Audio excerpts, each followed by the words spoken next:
မင်္ဂလာပါတရင်ကောင်းကင်ဆာဆိုတာမြန်မာနိုင်ငံအမျိုးသမီးတွေမှာဒုတိယအဖြစ်များဆုံးကင်ဆာဖြစ်ပါတယ်ဒီလိုအဖြစ်များတဲ့ယောဂါကို9မိနစ်မှ10မိနစ်ခန့်အချိန်ပေးရုံနဲ့ကင်ဆာအကျိုးဆင့်ကိုစစ်ဆေးနိုင်ပြီးလိုအပ်သလိုစောလင်စွာကုသလို့ရနိုင်ပါတယ်ဒီဗီဒီယိုလေးမှာတော့တရင်ကောင်းကင်ဆာရှိမရှိကြိုတင်သိနိုင်မဲ့စစ်ဆေးနည်းလမ်းတွေကတစ်ခုဖြစ်တဲ့ VIA လို့ခေါ်တဲ့နည်းလမ်းနဲ့စစ်ဆေးခြင်းကိုဘယ်အရွယ်မှာစစ်တဲ့နဲ့ဘယ်သူတွေစစ်တဲ့နဲ့ဆိုတာနဲ့သူ့ရဲ့အားသာချက်တွေကိုပြောပြပေးချင်ပါတယ်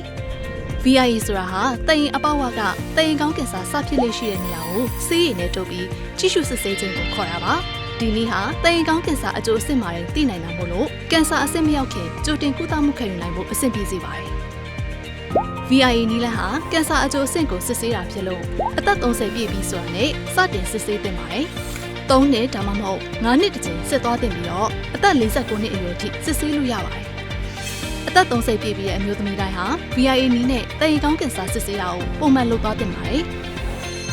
ဒီနည်းလမ်းဟာကြာချိန်အားဖြင့်မိနစ်ပိုင်းသာကြာမြင့်တာဖြစ်ပြီးစစ်ဆေးလို့ကင်ဆာဖြစ်နိုင်စေကိုတွေ့ရှိရရင်အလွယ်တကူကုသမှုခံယူလို့ရနိုင်ပါတယ်ကျွမ်းကျင်တဲ့ဆရာဝန်ကစစ်ဆေးပြီးရင်ရလက်ဟာလည်း95%ကျော်တိကျလို့စိတ်ချရတဲ့နည်းလမ်းကောင်းဖြစ်ပါတယ်တရင်ကောင်းကင်ဆာကိုယောဂမဖြစ်ခင်ကတည်းကကာကွယ်ခြင်းဖြင့်အမျိုးသမီးများတက်ရှိကျန်းမာစေုံသာမကယောဂဖြစ်တဲ့အခါကုသရရဲ့ကျန်းမာရေးစေကိုသက်သာစေပါတယ်။ဒီရှိမှာမိမိရောမိမိမိသားစုရဲ့ဘဝအရေးတွေကိုပါတိုးတက်စေမှာဖြစ်ပါတယ်။ဒီလိုလွယ်ကူပြီးစိတ်ချရတဲ့စစ်ဆေးနည်းကို Morris ကျုပ်မြန်မာရဲ့ဈေးကမ်းတိုင်းမှာစစ်ဆေးပေးနေရလို့အသက်30ပြည့်ပြီးတဲ့အမျိုးသမီးတိုင်းလာရောက်စစ်ဆေးဖို့ဖိတ်ခေါ်လိုက်ပါတယ်။